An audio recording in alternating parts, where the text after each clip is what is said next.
오늘 말씀의 제목은 요셉이 누린 축복이란 말씀입니다. 축복이란 무엇일까라는 생각을 좀 해봅니다.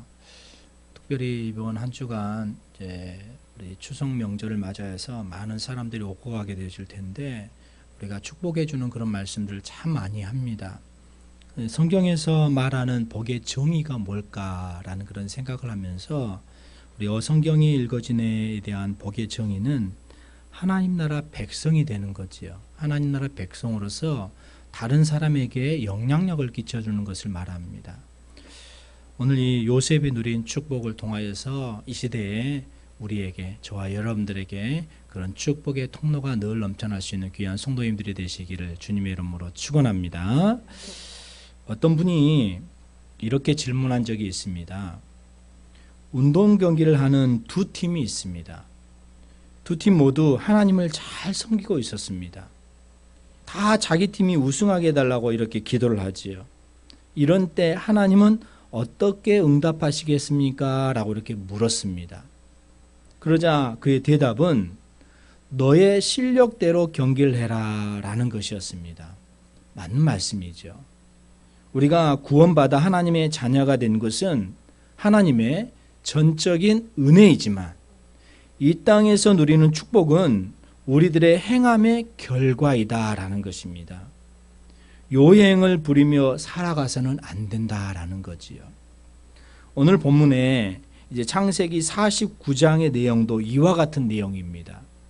이스라엘 조상 야곱이 지금 임종 직전에 12아들에게 축복 기도를 한 내용이 오늘 본문입니다. 같은 아들인데 12명의 아들이 같은 아들인데 그들에게 축복한 내용과 그들이 바란 누리 축복은 하늘과 땅만큼의 차이를 나타내고 있다는 거예요.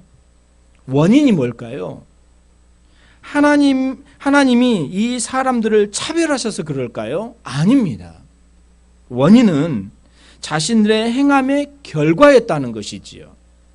같은 하나님을 섬기며 살아가되 내가 어떻게 살아가는가에 따라서 복과 저주로 나누어지는 것을 볼 수가 있다라는 것입니다. 여러분, 1과 2를 합하면 2가 되는 것은 수학적인 공식이지만 사람의 경우는 한 사람과 다른 한 사람이 합하게 되면 셋 이상의 힘이 생겨나기도 한다라는 것입니다. 그리고 사람과 하나님이 합하게 될 때 폭발적인 능력이 나타나게 되어진다라는 것입니다. 하나님의 축복을 받고 살아간 사람들은 하나같이 하나님과 합한 삶을 살아간 사람들이었다라는 것이지요. 오늘 본문에 기록된 요셉의 삶도 그렇습니다. 자기 혼자 살아간 것이 아니고 언제나 하나님과 함께 살아간 사람이었다라는 것입니다. 그 내용에 대해서 오늘 본문의 말씀을 통해서 잠깐 살펴보면요. 먼저는 요셉이 받은 축복이 무엇이냐라는 거지요. 첫 번째로 오늘 이 샘 곁에 무성한 가지와 같다 이렇게 말씀을 하고 있죠. 22절 말씀 우리 다시 한번 같이 읽겠습니다. 요셉은 무성한 가지 곧 샘 곁에 무성한 가지라 그 가지가 담을 넘었도다. 요셉은 무성한 가지 곧 샘 곁에 무성한 가지다 이렇게 말씀하고 있지요. 여러분 이 샘 곁에 나무를 생각해 보세요. 이 나무는요 가뭄을 모르잖아요. 언제나 잎이 청청하면서 열매를 맺게 될 것입니다. 시냇가에 심긴 나무와 같은 사람이 받아 누리는 축복에 대해서 시편에서도 말씀하고 있잖아요. 시편 1편 1절에 3절에 보니까 그는 시냇가에 심은 나무가 시절을 따라 열매를 맺으며 그 잎사귀가 마르지 아니함 같으니 그가 하는 모든 일이 다 형통하리로다. 그가 하는 모든 일이 다 형통하리로다 라고 이렇게 말씀을 하고 있다는 거예요. 얼마나 귀한 말씀입니까? 땅에서 솟아오르는 샘은 막을 수가 없다고 합니다. 건축할 때 땅을 파면 샘이 솟아나는 경우가 있는데요. 이 샘은 막으면 안 됩니다. 아무리 단단한 철근 꼰뚜리로 막아도 뚫고 올라온다는 것입니다. 이것이 샘의 힘입니다. 오늘 본문의 야곱은 솟는 샘처럼 아무도 막을 수 없는 축복을 빌고 있습니다. 그렇습니다. 하나님이 복 주시면 누구도 막을 수 없다는 거예요. 무슨 일을 하든지 시기하고 질투하면서 방해하는 세력은 다 있습니다. 그러나 하나님이 복 주시는 사람은 아무도 막을 수 없는 줄 믿습니다. 오늘 저와 여러분들의 가정에 하나님의 축복으로 샘 곁에 무성한 가지처럼 번창하시는 귀한 축복을 받으시기를 주님의 이름으로 축원합니다. 두 번째로 보면요, 가지가 담을 넘으리라 이렇게 말씀을 하고 있지요. 가지가 담을 넘다는 것은 뭡니까? 축복이 내게만 머물러 있는 것이 아니라 다른 사람에게까지 영향력을 끼치는 것을 말합니다. 이처럼 요셉이 머무는 곳에는 언제나 그 주의로 인하여서 사람들까지 축복을 받았다는 거예요. 창세기 39장 한번 보실까요? 창세기 39장 4절 5절 말씀 한번 보시겠습니다.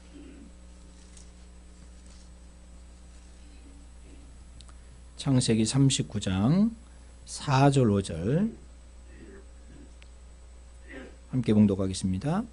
그의 주인이 여호와께서 그와 함께 하심을 4절 요셉이 그의 주인에게 은혜를 입어 섬김에 그가 요셉을 가정 총무로 삼고 자기의 소유를 다 그의 손에 위탁하니 그가 요셉에게 자기의 집과 그의 모든 소유물을 주관하게 한 때부터 여호와께서 요셉을 위하여 그 애굽 사람의 집에 복을 내리심으로 여호와의 복이 그의 집과 밭에 있는 모든 소유에 미친지라. 지금 하나님께서 요셉을 보고 내리신 축복을 요셉이 있는 그곳, 그 주인과 가족이 함께 받아 누렸다라는 것이지요. 훗날 요셉이 애굽의 총리가 되었을 때도 마찬가지입니다. 애굽 백성 전체가 요셉의 덕으로 흉년을 면하면서 살아갔잖아요. 또한 요셉으로 인해서 야곱의 아버지 야곱의 가족 70명이 흉년의 위기를 면할 수가 있었습니다. 이처럼 요셉이 받은 복된 나무 가지가 담을 넘었다는 거지요. 우리들의 가정과 자녀들이 누구에게 도움을 받는 것이 아니라 도움을 주면서 또 누구를 의지하는 것이 아니라 다른 사람이 나를 의지하는 능력자가 되는 그런 축복을 누리시기를 바랍니다. 이게 담을 넘는 축복입니다. 또 세 번째로 보면 해할 자가 없으리라 라고 이렇게 말씀을 하고 있죠. 오늘 본문으로 다시 돌아가면서 23절, 24절 한번 보시겠습니다. 함께 봉독합니다. 요셉의 활은 도리어 23절, 24절 활 쏘는 자가 그를 학대하며 적개심을 가지고 그를 쏘았으나 요셉의 활은 도리어 굳세며 그의 팔은 힘이 있으니 이는 야곱의 전능자 이스라엘의 반석인 목자의 손을 힘입음이라. 요셉은 전심을 다해서 하나님을 공경하는 성실한 사람이었습니다. 흠잡을 데가 없는 사람이 요셉입니다. 성경에 나타난 위인들 가운데 허물과 실수가 없는 사람은 거의가 없습니다. 믿음의 조상 아브라함도요 허물투성이었습니다. 노아도 술 취해 실수한 적이 있습니다. 다윗도 허물과 실수와 죄가 있었습니다. 그런데 요셉에 대한 기록에는요 허물과 실수를 찾을 수가 없다는 거예요. 이러한 요셉이었지만 허물과 실수를 찾을 수가 없는 그런 사람이었지만 그를 해하려 하는 악한 무리들의 방해가 끊임없이 나타나고 있음을 볼 수가 있지요. 먼저는 형들이 그를 시기합니다. 미워한 나머지 그를 죽이고자 하다가 노예로 팔아 넘겨버리잖아요. 온 정성을 다해서 섬겼던 주인 보디발의 아내가 누명을 씌워서 감옥에 가두게 되어지잖아요. 이처럼 요셉을 해치는 사람들이 너무 많았습니다. 하지만 아무도 그를 해치지 못했다는 거죠. 마침내 요셉은 애굽의 총리 영광된 자리에 오르게 되어지죠. 이를 두고 본문에 말을 합니다. 오늘 본문에 보니까 활 쏘는 자가 그를 학대하며 적개심을 가지고 그를 쏘았으나 요셉의 활이 도리어 굳세며 그의 팔은 힘이 있으니 이는 야곱의 전능자 이스라엘의 반석인 목자의 손을 힘입음이라. 얼마나 귀한 축복을 받았는지 몰라요, 요셉이. 이것은요, 요셉 자신의 힘으로 된 것이 아니라 전능자, 즉 하나님의 능력을 힘입었기 때문인 줄 믿습니다. 이처럼 하나님의 능력에 손길이 머무는 사람은 세상이 감당치 못한다는 거예요. 오늘 이 자리에 예배드리는 저와 여러분들 모두, 모든 성도님들에도 아무도 이해할 자가 없는 하나님의 은총의 손길이 임하시기를 주님의 이름으로 축원합니다. 그런 삶을 살아야 되겠지요. 또 네 번째로 보니까요, 하늘의 복과 땅의 복을 기원하고 있다라는 것입니다. 25절 함께 읽겠습니다. 내 아버지의 하나님께로 말미암나니 그가 너를 도우실 것이요 전능자로 말미암아 그가 내게 복을 주실 것이라. 위로 하늘의 복과 아래로 깊음 샘의 복과 젖먹이는 복과 태의 복이리로다. 위로 하늘의 복과 아래로 깊은 샘의 복이다. 이렇게 말씀을 하고 있지요. 하늘의 복이라는 것이 뭘까요? 하늘로부터 내려오는 우로와 햇빛을 말하지요. 인간이 아무리 노력한다 할지라도요, 위로부터 내려오는 하나님의 은혜가 없다면 모든 노력은 숲으로 돌아가고 맙니다. 그리고 기쁨의 샘의 복을 말하고 있는데, 이 기쁨의 샘이라는 것은 땅에서 솟아오르는 샘을 가리키지요. 우리가 노아의 홍수 때 그 기쁨의 섬이 터졌다 이렇게 말하고 있잖아요. 위에서는 비가 내리고 밑에서는 기쁨의 샘이 이렇게 올라오는 거예요. 우리나라는요, 땅을 파면 물이 대부분 솟아납니다. 그만큼 우리나라는 축복의 땅이죠. 그런데 팔레스타인 지역은 그렇지 않잖아요. 물이 매우 귀합니다. 그래서 물을 파서 샘이 솟아나는 것을 하나님의 큰 은혜로 여겼습니다. 그만큼 물이 귀했기 때문에 그래요. 그 예로 창세기 26장에 보면 요셉의 할아버지 이삭의 경우를 보아서 알 수가 있는데, 이삭이 흉년을 피해서 그랄 지역이라는 곳으로 내려갑니다. 그곳은 블레셋 왕 아비멜렉이 다스리는 곳이었습니다. 그곳에서 우물을 팠는데 샘이 솟아났어요. 심술궂은 블레셋 사람들이 달라와가지고 옛서 판 우물을 메워버립니다. 이삭이 그러자 다른 곳으로 옮겨가게 되지죠. 옮겨가서 그곳에서 또 우물을 팝니다. 그런데 또 우물이 나와요. 이번에는 블레셋 사람들이 그 우물을 빼앗습니다. 세 번째, 네 번째 우물을 팠는데도 물이 계속 나오는 거예요. 이 광경을 지켜본 아비멜렉, 그 당시에 왕이었던 아비멜렉 왕이 이삭에게 말한 내용이 있어요. 창세기 26장 한번 보실까요? 창세기 26장 28절 한번 보시겠습니다.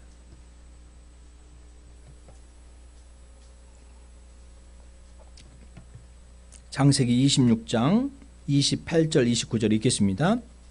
그들이 이르되 여호와께서 너와 함께 계심을 우리가 분명히 보았으므로 우리 사이 곧 우리와 너 사이에 맹세하여 너와 계약을 맺으리라 말하였노라. 너는 우리를 해하지 말라. 이는 우리가 너를 범하지 아니하고 선한 일만 내게 행하여 내가 평안히 가게 하였음이라. 이제 너는 여호와께 복을 받은 자니라. 이처럼요, 땅의 샘을 얻은 것은 하나님께서 함께 하신 증거였습니다. 그래서 하나님께로부터 복을 받은 증거였다는 거예요. 하나님은 요셉의 삶에 언제나 풍성한 물을 주셨다는 것입니다. 또한 하늘의 복이라는 것이 뭘까요? 육신의 것만 아니라 영적인 것을 의미하기도 합니다.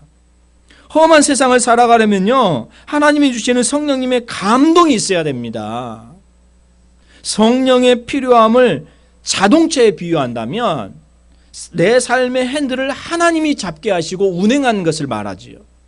하나님이 운전하시는 곳에는요, 실수도 사고도 없습니다.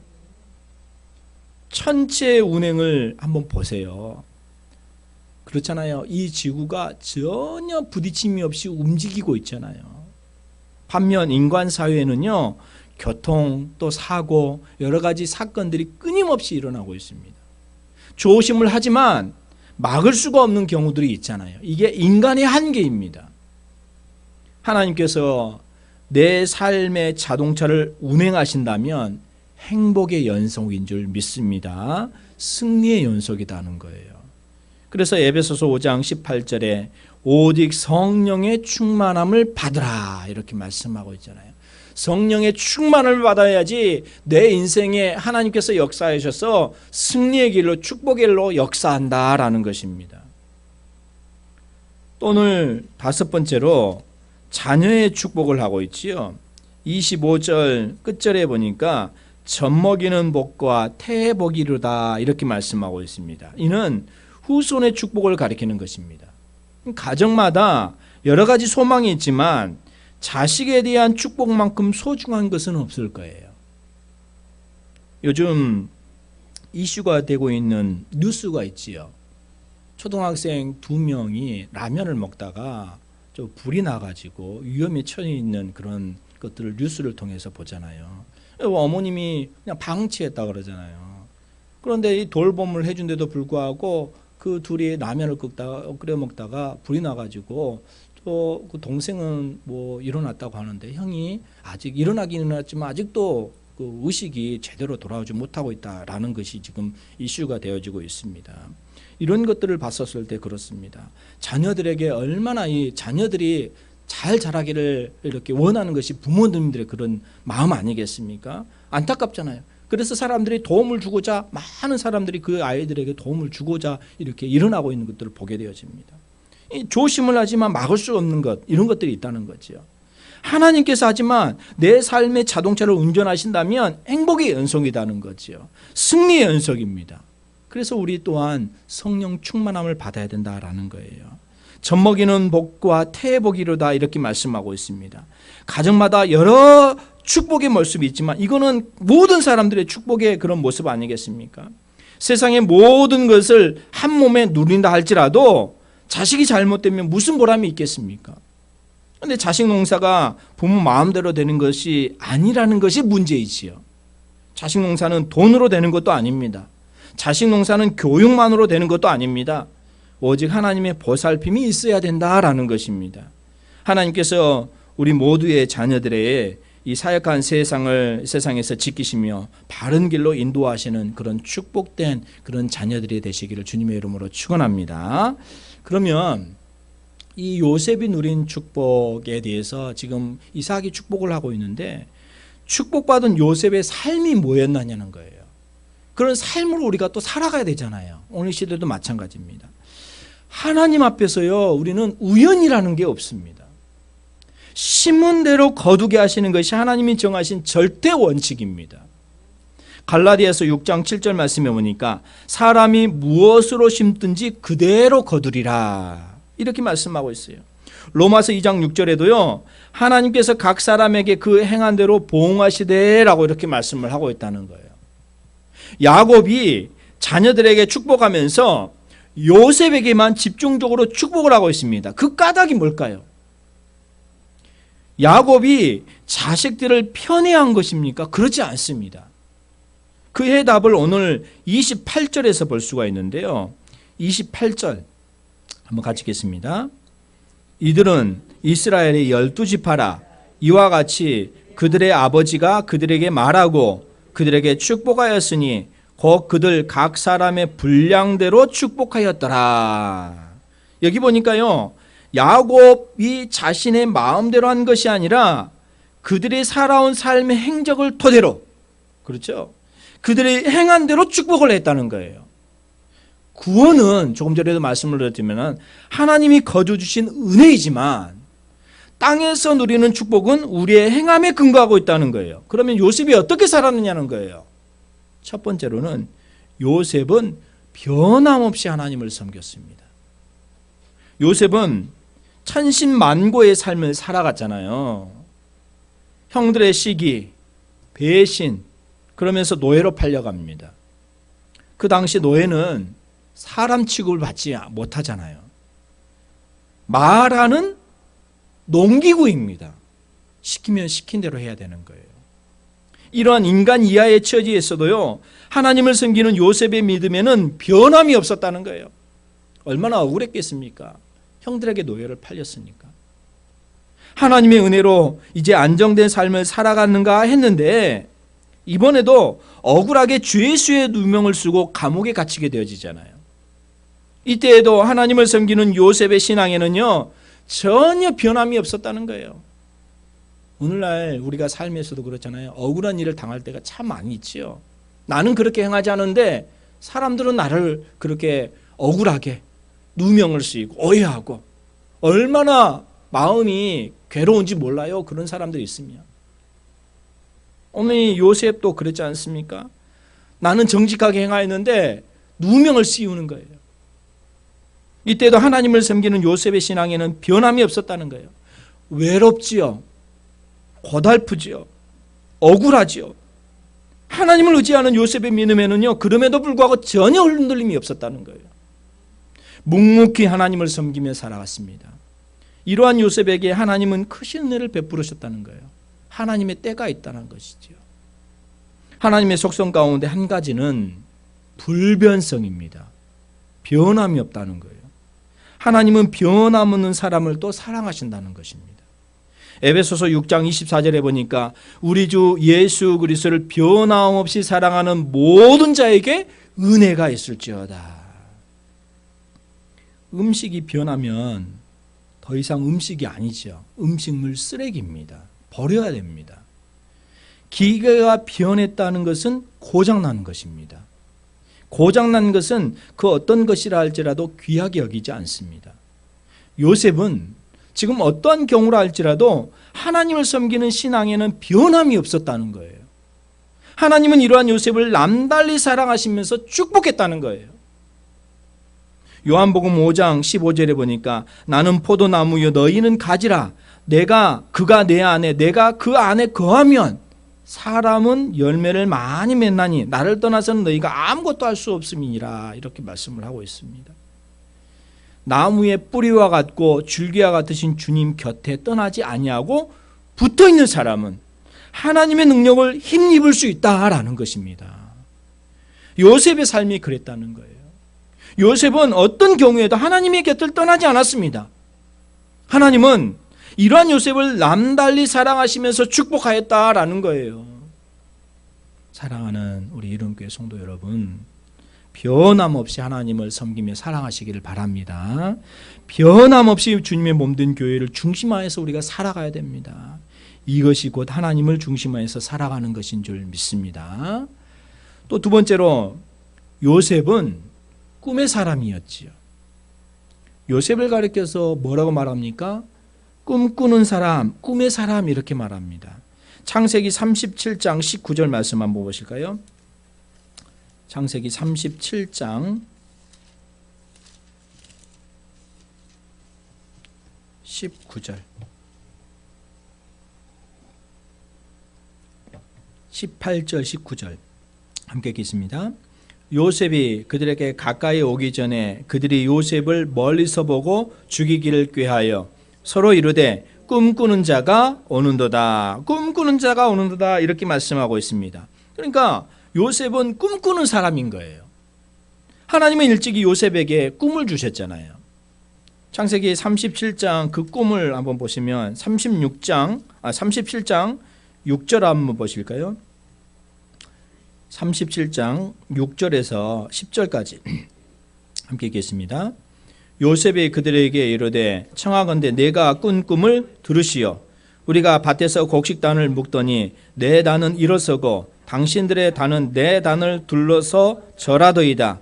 그의 형들이 그에게 이르되 내가 참으로 우리의 왕이 되겠느냐 참으로 우리를 다스리게 되겠느냐 하고 그의 꿈과 그의 말로 말미암아 그를 더욱 미워하더니 요셉이 다시 꿈을 꾸고 그의 형들에게 말하여 이르되 내가 또 꿈을 꾼즉 해와 달과 11별이 내게 절하더이다 하니라.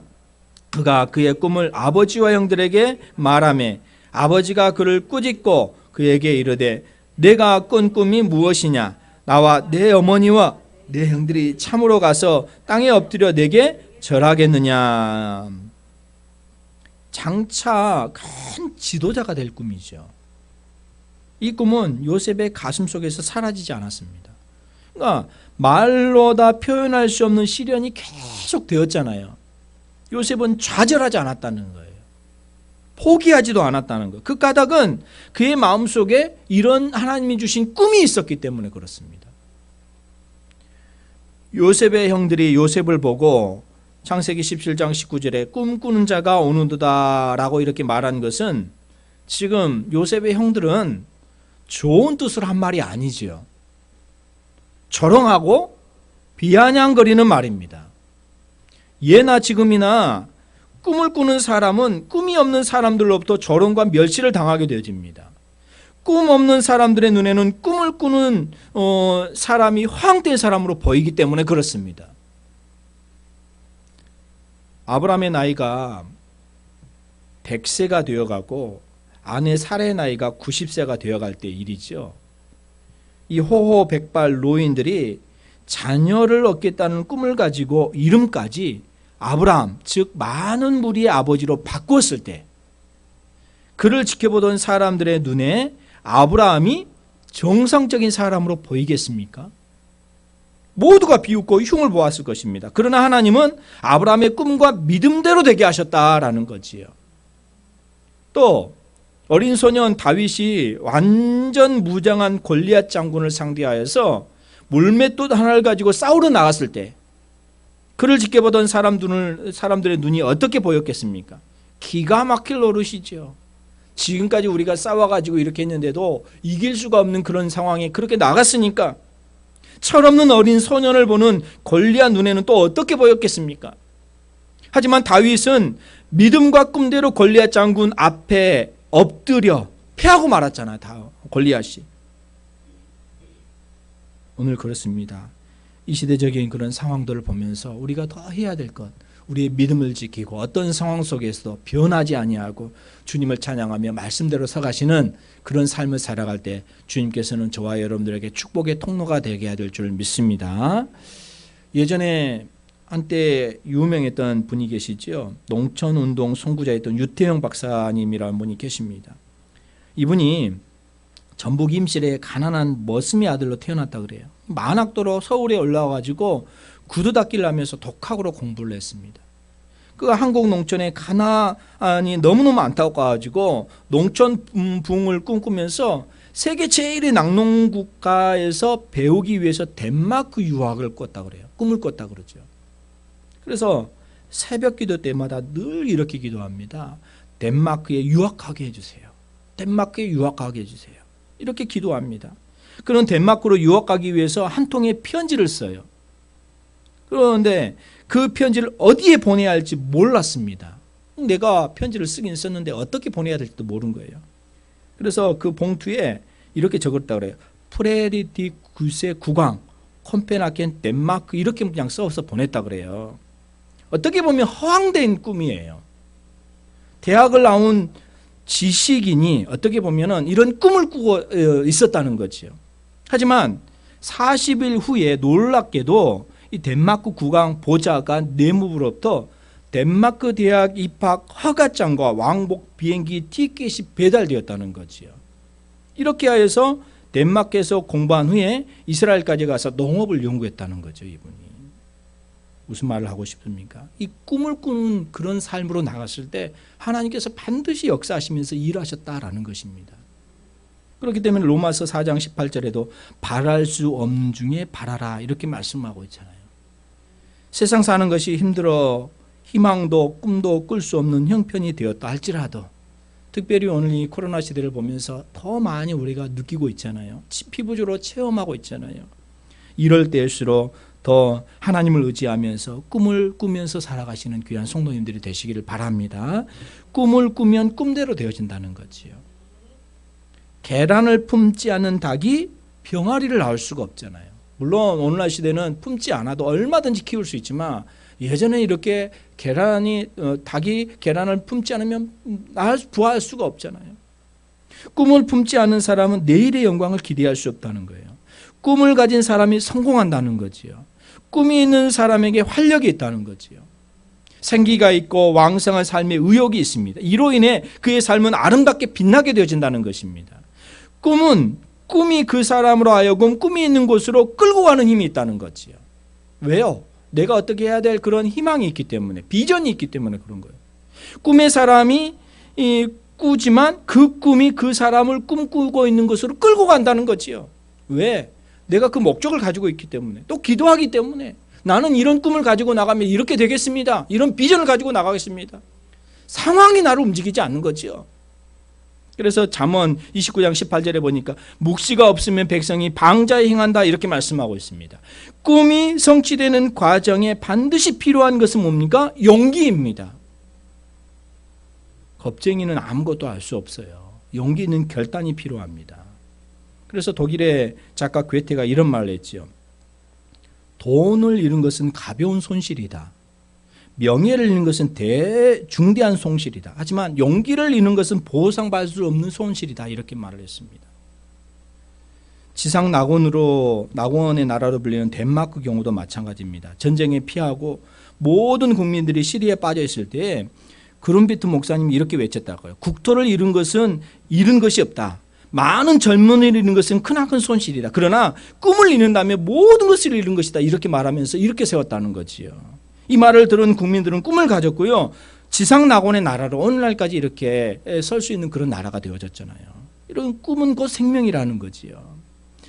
끝으로 꿈 너머의 꿈을 우리가 잊지 말아야 된다. 꿈 너머의 꿈이란 것은 뭡니까? 내가 바라보는 소망이 이루어졌을 때 그것을 가지고 어떻게 활용하겠다는 계획이 큰 거지요. 그 꿈으로만 끝나서는 안 되는 거죠. 내가 그렇게 되었을 때 이제는 그 삶을 가지고 내가 어떻게 살아야 되는 거예요. 우리 크리스찬으로서 이제는 내가 섬기면서 비전을 가지고 살았을 때 크리스찬으로 어떻게 또 그 삶을 살아야 되는 것까지 나아가야 된다는 거죠. 하나님은 우리에게 꿈 너머의 꿈을 말씀하십니다. 고린도전서 10장 31절에 이렇게 말씀하고 있죠. 너희가 먹든지 마시든지 무엇을 하든지 다 하나님의 영광을 위하여 하라 이렇게 말씀하고 있잖아요. 하나님의 자녀인 우리들의 꿈 너머의 꿈은 뭡니까? 육신의 욕망을 충족시키는 것이 아니라 나를 통해서 이제 하나님의 영광을 드러내는 삶까지 가야 된다는 거예요. 하나님은 우리를 통해 영광을 받으시고자 우리들의 꿈을 이루어 주시기 때문에 그런다는 거지요. 또 요셉은 맡은 일에 최선을 다하는 그런 사람이었잖아요. 꿈은요 저절로 이루어지는 것이 아닙니다. 최선을 다하는 노력의 결과가 꿈의 성취인 거예요. 요셉의 삶이 그랬잖아요. 그는 무슨 일을 하든지 맡은 일은 최선을 다했습니다. 요셉은 보디발의 집에 노예로 있을 때에도 노예 일에 최선을 다했습니다. 맡은 일에 최선을 다한 사람은 반드시 주위 사람들에게 신임을 얻게 되어지는 거예요. 요셉의 책임감의 결과에 대해서 창세기 39장 6절 한번 보실까요? 창세기 39장 6절 함께 읽겠습니다. 그가 6절 주인이 그 소유를 다 요셉의 손에 위탁하고 자기가 먹는 음식 외에는 간섭하지 아니하였더라. 요셉은 용모가 빼어나고 아름다웠더라. 요셉은 비록 노예 신세입니다. 그렇지만 주인으로부터 전폭적인 신임을 받았음을 알 수가 있잖아요. 얼마만큼 노력을 했을까요? 이 한 절로 보면은 오늘날 시대도 그렇습니다. 우리가 사람에게 신임을 얻을 때는요, 그 사람의 모든 삶을 되돌아본다는 거지요. 그랬을 때 그 사람에게 믿고 맡기고 이렇게 할 수 있는 것 아니겠습니까? 요셉은 또 억울하게 죄수가 되었을 때도 있잖아요. 죄수로서 최선을 다해서 거기에서 절대적인 신임을 얻지요. 창세기 39장 22절 23절 한번 보시겠습니다. 22절 23절 읽겠습니다. 간수장이 옥중 죄수를 다 요셉의 손에 맡김으로 그 재반 사물을 요셉이 처리하고 간수장은 그의 손에 맡긴 것을 무엇이든지 살펴보지 아니하였으니 이는 여호와께서 요셉과 함께 하심이라. 여호와께서 그를 범사에 형통하게 하셨더라. 참 대단한 사람인 것 같아요. 죄수가, 죄인이 간수장이 하는 일을 하고 있는 거예요. 이게 말이 됩니까? 오늘날 이렇게 돼버리면 어떻습니까? 도저히 될 수 없는 그런 상황이지요. 그런데 그걸 맡겼다는 거지요. 요셉처럼 맡은 일에 최선을 다하면 반드시 주위 사람들에게 오늘날에도 신임을 얻게 되어진다는 거예요. 사랑하는 우리 성도 여러분, 우리가 명심해야 된다는 거예요. 하나님이 주시는 축복이라는 것은 뭡니까? 어느 날 갑자기 저절로 오는 게 아닙니다. 우리가 이제 명절을 맞이하면서 축복해주고 또 사랑해주고 서로 모이게 되잖아요. 사람을 통해서, 즉 인간관계를 통해서 주어지는 거예요. 그렇기 때문에 복을 받아 누리려면 어때요? 어디에서나 누구에게나 신임을 받을 수 있도록 신실한 삶을 살아야 됩니다. 교회나 직장이나 어디든지 맡은 일에 최선을 다해야 된다는 거예요. 나는 왜 이럴까가 아니라 요셉이 나는 왜 이런 일을 당할까 이렇게 생각하지 않았잖아요. 그냥 주어진 일에 최선을 다한 거예요.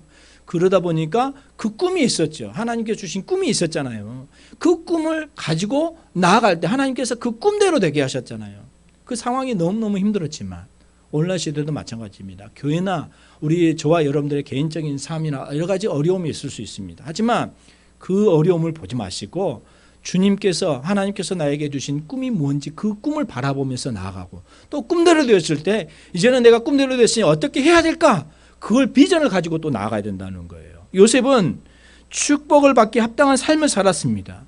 요셉은 어떤 경위하로 변함없이 하나님을 받들어 섬겼습니다. 요셉은 언제나 넘치는 소망의 삶을 살았습니다. 결코 낙심하지 않았다는 거예요. 요셉은 또 맡은 일에 최선을 다했습니다. 그럴 때 하나님께서는 요셉에게 샘 곁에 무성한 나무 같은 축복을 주셨습니다. 하나님은 요셉에게 가지가 넘는 것 같은 축복을 주셨습니다. 하나님은 요셉에게 하늘의 복과 땅의 원천의 축복을 주셨습니다. 하나님은 요셉의 후손이 잘 되는 축복을 주셨습니다. 오늘 이 말씀을 보면서 오늘 우리가 이런 축복을 받아 누리면서 살아가야 되지 않겠습니까? 우리에게 주어진 삶이 무엇인지 다시 한번 바라보면서 또 비전 잃지 마시고 그 꿈을 잃지 마시고 우리의 예배와 또 말씀과 또 우리에게 주시는 그런 비전들을 바라보면서 또 살아가시는, 또 한 주간 살아가시는 요셉과 같은 축복의 성도님들이 다 되시기를 주님의 이름으로 축원합니다. 기도하겠습니다. 좋으신 하나님 감사합니다. 오늘 요셉에게 주신 그런 축복을 우리가 살펴봅니다. 정말로 오늘날 시대를 살아가면서 여러 형편과 상황들이 날마다 닥치고 있습니다. 주님, 이러할 때 우리에게 주신 그런 축복의 말씀이 무엇인지, 요셉과 같이 늘 변함없이 꿈을 꾸면서 살아갔던 그런 모습, 하지만 그 꿈대로 되어지는 그런 과정 가운데 참 어려운 일이 많이 있었습니다. 그럼에도 불구하고 변함없이 주님을 섬기며 찬양했던 것처럼 오늘 이 시대에 여러 일들이 있지만 그 여러 일들이 우리에게 또 이렇게 걸림돌이 되지 않게 해주시고 우리의 삶 가운데 또 맡은 일에 최선을 다하는 오늘 여기 모인 우리 모든 성도님들이 다 되게 하여 주시옵소서. 주님은 함께 하실 줄 믿습니다. 주님, 우리와 역사하실 줄 믿습니다. 그 하나님을 바라보면서 우리 이름교회가 또 우리에게 주어진 사명을 잘 감당할 수 있도록 인도하여 주시옵소서. 이번 한 주간을 주님께서 축복하여 주시기를 원합니다. 추석 명절이 있는 주간입니다. 오가는 발걸음 주님께서 지켜주시고 또 자녀들에게 이 축복의 역사하심을 나타내 보이면서 또 베풀 수 있도록 주님 지켜주시옵소서. 모든 말씀을 감사를 드리오며 예수 그리스도의 이름으로 기도하옵나이다. 아멘.